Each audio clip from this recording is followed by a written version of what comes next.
বাংলাদেশের সাবেক প্রধানমন্ত্রী শেখ হাসিনার সাম্প্রতিক বক্তব্য ঘিরে দেশজুড়ে নতুন করে শুরু হয়েছে রাজনৈতিক আলোচনা। দীর্ঘদিন দেশের বাইরে অবস্থান করার পর শেখ হাসিনা জানিয়েছেন, বছরের শেষ দিকে ডিসেম্বর মাসে বাংলাদেশে আসার ইচ্ছা রয়েছে।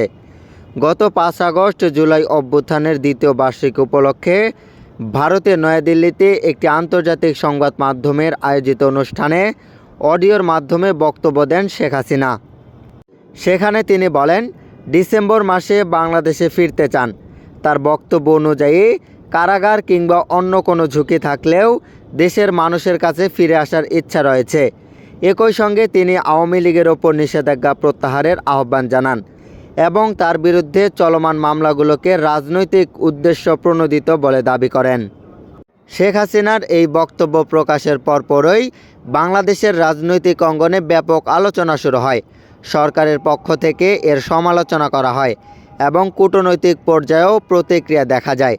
পররাষ্ট্র মন্ত্রণালয় বিষয়টি নিয়ে ভারতের কাছে প্রতিবাদ জানায়। অন্যদিকে ভারত জানায়, শেখ হাসিনার বক্তব্য দেওয়া অনুষ্ঠানটি একটি সংবাদ মাধ্যম আয়োজন করেছিল। ভারত সরকার এই অনুষ্ঠানের আয়োজন করেনি। রাজনৈতিক বিশ্লেষকদের মতে 5 আগস্টের মতো একটি প্রতীকী দিনে বক্তব্য দিয়ে শেখ হাসিনা তার রাজনৈতিক অবস্থান আবারও তুলে ধরতে চেয়েছেন। পাশাপাশি সমর্থকদের উদ্দেশ্যে ভবিষ্যৎ পরিকল্পনার বার্তাও দিয়েছেন শেখ হাসিনা। এদিকে এই বক্তব্যের পর সামাজিক যোগাযোগ মাধ্যমেও ব্যাপক আলোচনা শুরু হয়েছে। বিভিন্ন রাজনৈতিক দল ও সাধারণ মানুষের মধ্যে বিষয়টি নিয়ে ভিন্ন ভিন্ন মত দেখা যাচ্ছে।